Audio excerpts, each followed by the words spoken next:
So I'm really excited. I just got back my first job from ShootDotEdit, and I posted that I got it on my Facebook, and somebody asked to kind of post a little bit about what the experience is like because they were thinking about doing it. So I thought I'd make a video and just show you how everything looked from my end so that you can kind of understand how it might fit into your workflow and whether or not it's something that would work for you. So let me start from the beginning. I shot a wedding on December 18th, and then I took the Sunday off, and then on Monday I went through the images and I culled through the images. So I did my own culling. After that, I shoot in RAW, just FYI. After that, I uploaded all of my images onto a external hard drive that I purchased at Best Buy earlier with some holiday specials. I put them on the hard drive and I took it to the UPS store and I shipped that hard drive to ShootDotEdit in California. In the meantime, on my computer, I had gone on to ShootDotEdit and I submitted my job to them online. So I filled out a form that basically said, I'm going to send you this many images. This is what I want done to them. This is how I want them delivered back to me. The way that I had them delivered back to me was via XMP files. So every RAW file has an XMP file that matches up with it to read in what kind of editing you do on that. Basic editing, like correcting exposure, temperatures, brightness, contrast, those kind of things. So once you marry the two up, you get the final image and then you can export it as a JPEG. So I said to ShootDotEdit, here's all my RAW files, edit them and email me back the XMP files because they're so small, they can come in an email, it's no big deal. So email them back to me and then on my computer I'm going to marry the two up and then I'm going to have my final images, simple as that. In the meantime, also on ShootDotEdit, as kind of a starting point, I had gone on and created my color profile to give them an idea of this is how I like my images to be edited because some people tend to be on the cooler side of how they edit. Some people tend to be on the warmer side, brighter, darker, that kind of thing. So I knew that going through from my editing that I've done on my own that I like my images to be a little bit warmer but not orangey warm. I like my images to have a little bit of contrast to them because I do up my blacks.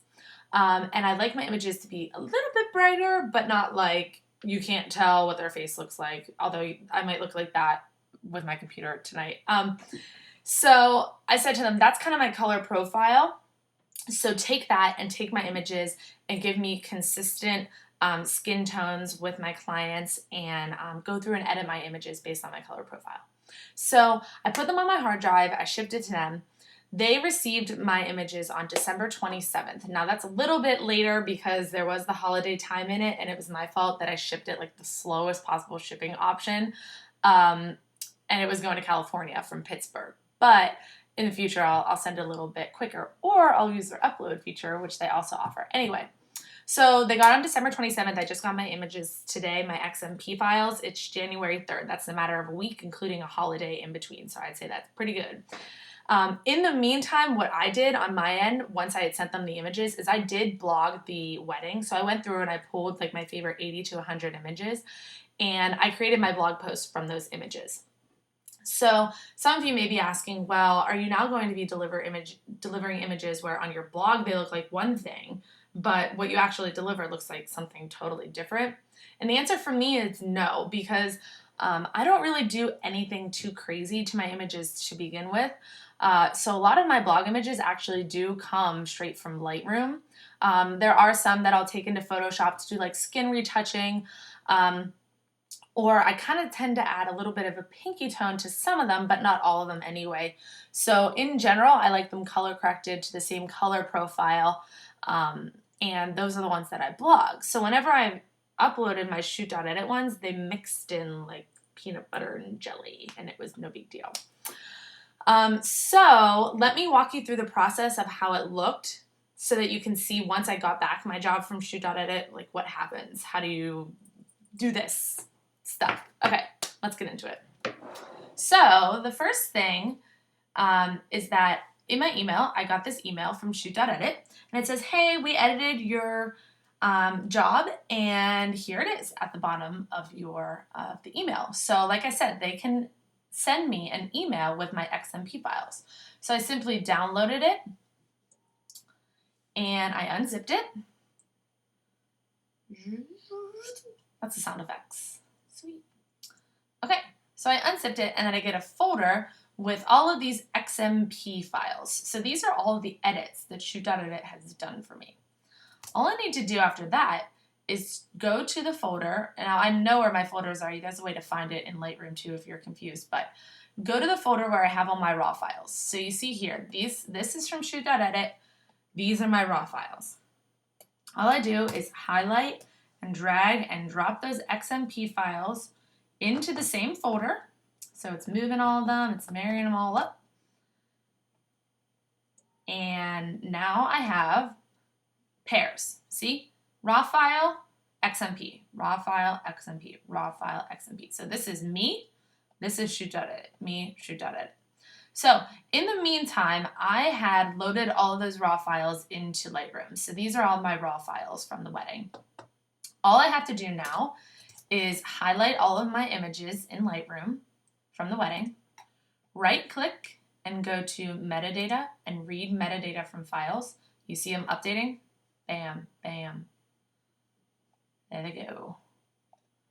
So basically what's happening right now is Lightroom is going out to that folder where all of my images are, and it's saying, okay, now I have a raw file and an XMP file.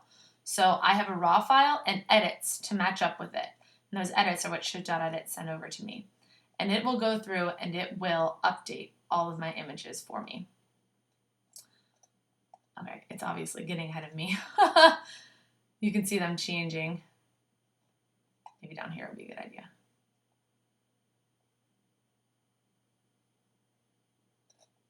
I'm lost as to where it is.